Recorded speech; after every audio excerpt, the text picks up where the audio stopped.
जगत पिता जगदीश्वर जगन्नाथ जी के परम भक्त परमेष्टि की जीवन में एक अभूतपूर्व घटना घटी। परमेष्टि दिल्ली में रहने वाला एक बहुत ही साधारण सा दर्जी था।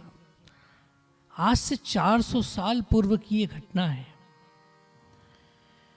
कुबड़ा कुरूप दिखने वाला परमेष्टि भगवान के भजन में रमा रहता था। व्यवसाय से दर्जी था। आसपास के राजा महाराजा नवाब धनिक सभी उसके कारीगरी को बहुत अच्छे से जानते थे। वो अपने कपड़े सिलवाना, अपने कपड़ों पर एम्ब्रॉयडरी का, हस्तकला का काम करवाने के लिए परमेष्टि के पास आया करते थे। एक बार दिल्ली के नवाब अपने सिंहासन पर बैठे थे। अगल बगल में 2 तकिए लगे थे। दोनों तकियों को नवाब ने देखा। मन में विचार आया, कुछ सुंदर से आभूषण युक्त 2 तकिए बनाए जाए। बहुत ही बेहतरीन कपड़ा मंगवाया गया। हीरे मोती माणिक मंगवाए गए। परमेष्टि को बुलाया गया और बादशाह ने परमेष्टि को कहा कि मेरे दाएं और बाएं में 2 तकिए मुझे बनवाने हैं।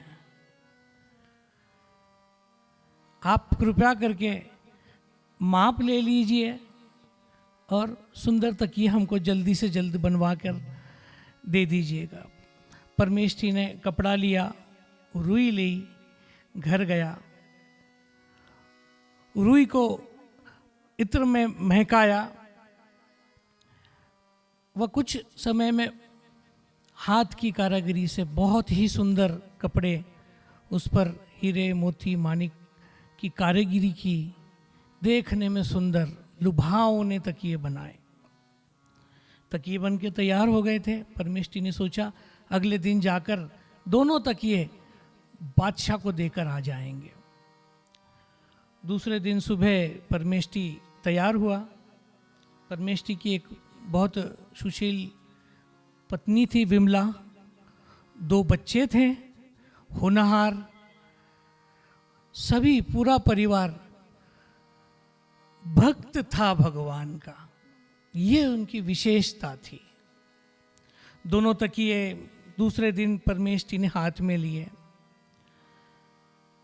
उस दिन जगन्नाथपुरी में जगन्नाथ जी की रथ यात्रा का दिवस था। कुछ समय पहले, कुछ वर्षों पहले परमेष्टि जगन्नाथपुरी होकर आया था, तो जगन्नाथ जी की रथ यात्रा में शामिल हुआ था, वहाँ कर वैभव का दर्शन किया था। तो स्मरण आ गया जगन्नाथ जी का। दोनों तकिए हाथ में लिए, इतने सुंदर तकिए, खुशबू महक रही है, हीरे माणिक मोती आभूषण से सजे हैं तकिए। परमेष्टि ने सोचा ये तकिए तो बादशाहों के बादशाह मेरे जगन्नाथ जी के सेवा में रहने चाहिए। ये विचार उसके मन में निरंतर घूम रहा था कि किसी प्रकार ऐसा कुछ हो जाए कि मेरी सेवा हो जाए इन तकियों के माध्यम से जगन्नाथ जी के चरणों में।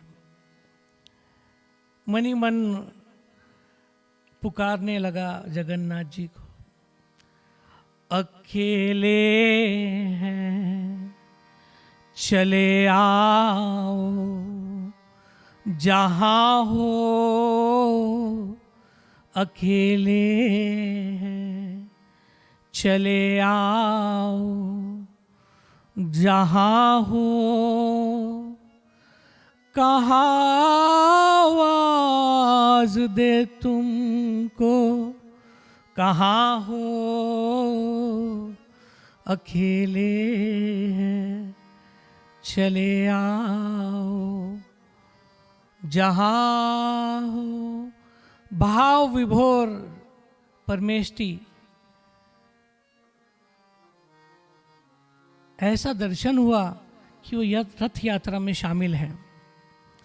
रथ यात्रा में जगन्नाथ जी के अगल बगल में 2 तकिए लगे थे।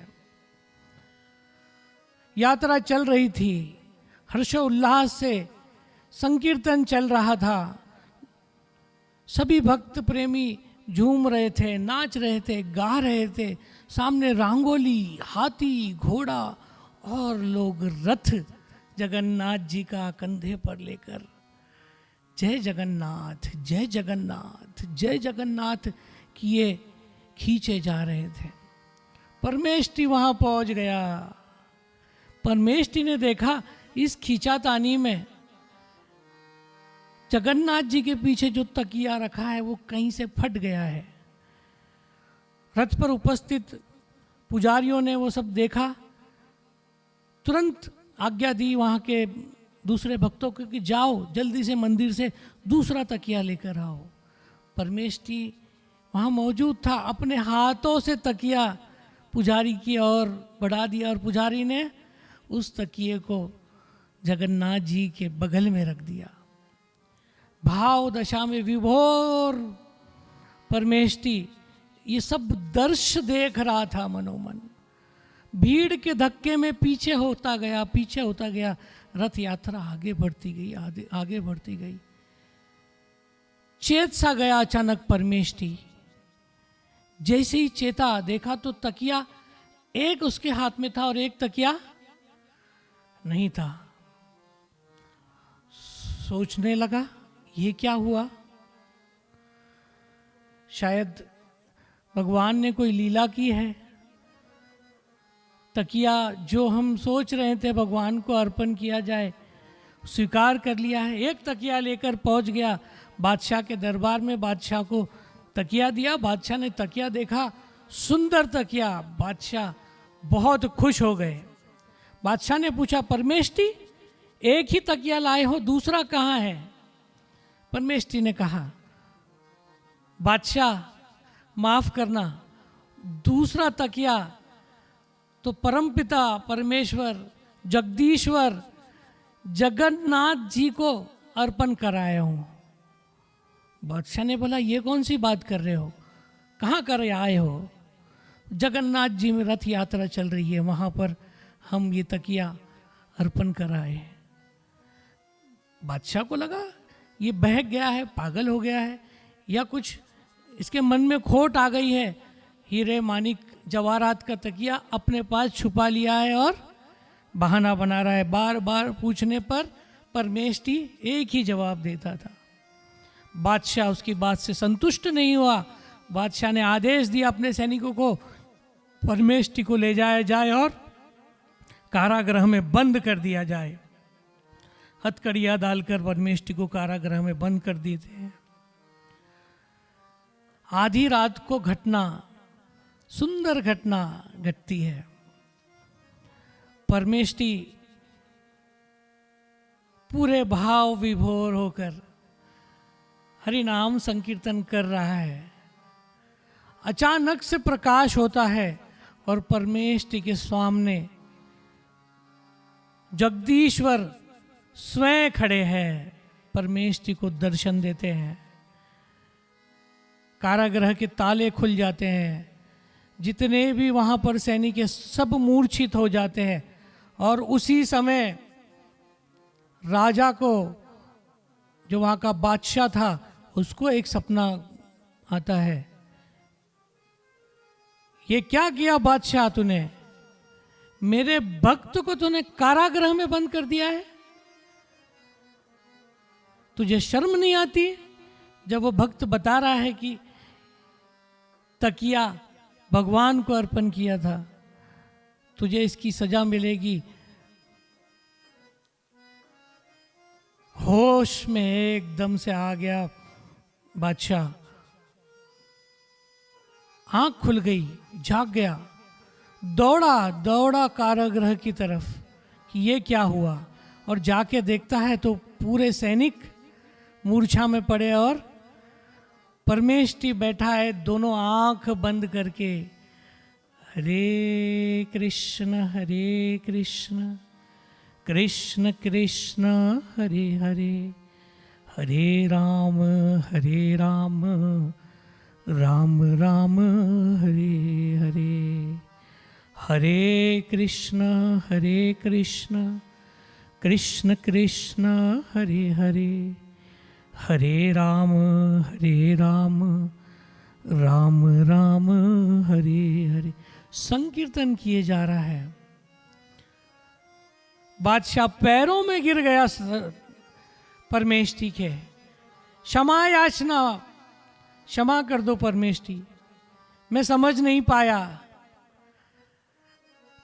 बादशाह ने क्षमा मांगी, परमेष्टि को साथ लेकर गया। दूसरे दिन परमेष्टि का गांव में हाथी पर बैठाकर ढोल ताशे नगाड़े संकीर्तन के साथ जुलूस निकाला गया। सभी जगह वैभव और गुणगान परमेष्टि का होने लगा। नगर में यात्रा हुई, हर जगह स्वागत हुआ, लोगों ने फूल मालाएं पहनाई और परमेष्टि का बहुत ही गुणगान करने लगे। परमेष्टि अपने घर पहुंचा। ये सब वैभव का वो आदि नहीं था, वो तो भगवान का भक्त था। दूसरे दिन परमेष्टि ने दिल्ली छोड़ दी और दूर शहर में जाकर बस गया। जो जानने वाले थे वो बताते हैं कि परमेष्टि ने अंत समय में ही हरि नाम का चिंतन करते करते अपने प्राण हरि के कदमों में न्यौछावर किए। कहते हैं ना, चाहा गई चिंता मिटी, मनुआ बेपरवाह, जिनको कुछ ना चाहिए वही शहंशाह। वैभव, नाम, कीर्ति, ये सब परमेष्टि के लिए भक्ति के सामने तुच्छ चीजें हो गई थी और वो भगवान की भक्ति में लीन होना चाहता था।